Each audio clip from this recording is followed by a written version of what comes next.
Assalamualaikum warahmatullahi wabarakatuh. Jadi adik-adik, berikut kakak akan jelaskan mengenai soal yang kakak kirim kemarin.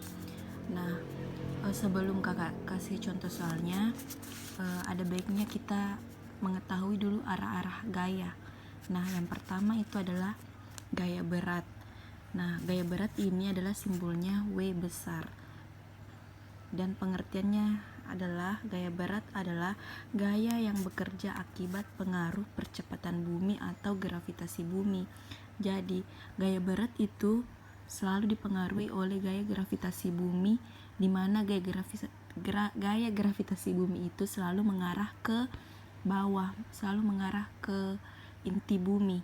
Jadi untuk arah gaya berat itu sendiri, kalau misalnya bendanya berada di bidang datar atau di bidang horizontal, berarti gaya beratnya itu ke bawah, diberi simbol W.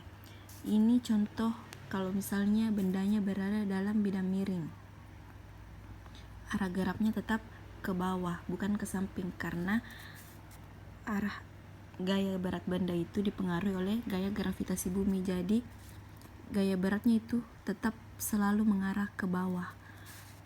Untuk di bidang vertikalnya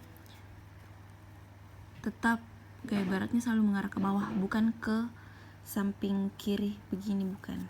Jadi harus ke bawah juga. Ini kalau misalnya bendanya di bawah arah horizontal, tetap ke sini, bukan ke sini. Oke. Nah, untuk gaya normalnya itu simbolnya N besar, dimana gaya normal adalah gaya tegak lurus pada bidang. Ingat, gaya tegak lurus terhadap suatu bidang. Jadi kalau misalnya bendanya berada pada bidang datar, maka arah gayanya itu tegak lurus dari bidang datar tersebut dan selalu menempel pada benda. Kalau misalnya arahnya begini juga boleh, asalkan tidak begini. Intinya arahnya itu harus selalu berada pada benda tersebut, harus menempel pada benda tersebut. Nah, kalau misalnya dia berada pada bidang miring, karena dia tegak lurus pada suatu bidang, berarti karena bidang miring berarti dia ke samping juga, karena dia tegak lurus dengan bidang, bukan ke sini ya, bukan, ini salah.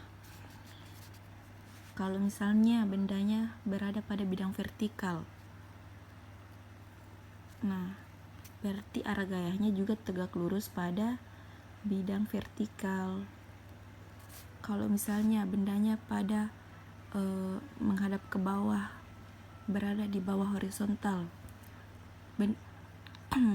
arah gaya normalnya juga ke sini, ke bawah, berarti dia searah dengan arah gaya beratnya, begitu.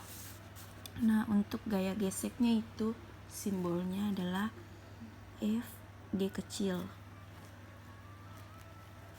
dimana gaya gesek itu gaya yang arahnya selalu berlawanan dengan arah gerak benda.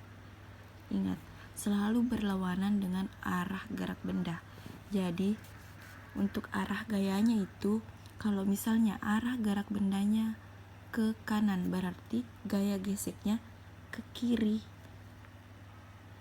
Dan ingat, kalau untuk mendapatkan gaya gesek itu harus berada pada permukaan yang kasar. Kalau misalnya pada soalnya begini, suatu benda diletakkan pada suatu bidang datar yang licin, berarti dia tidak memiliki gaya gesek, kecuali di soalnya dijelaskan bahwa suatu benda diletakkan pada suatu bidang datar yang kasar, berarti dia baru memiliki gaya gesek. Perhatikan juga soalnya. Nah, kalau misalnya dijelaskan tentang bidang datarnya, misalnya lantainya kasar, berarti dia memiliki gaya gesek.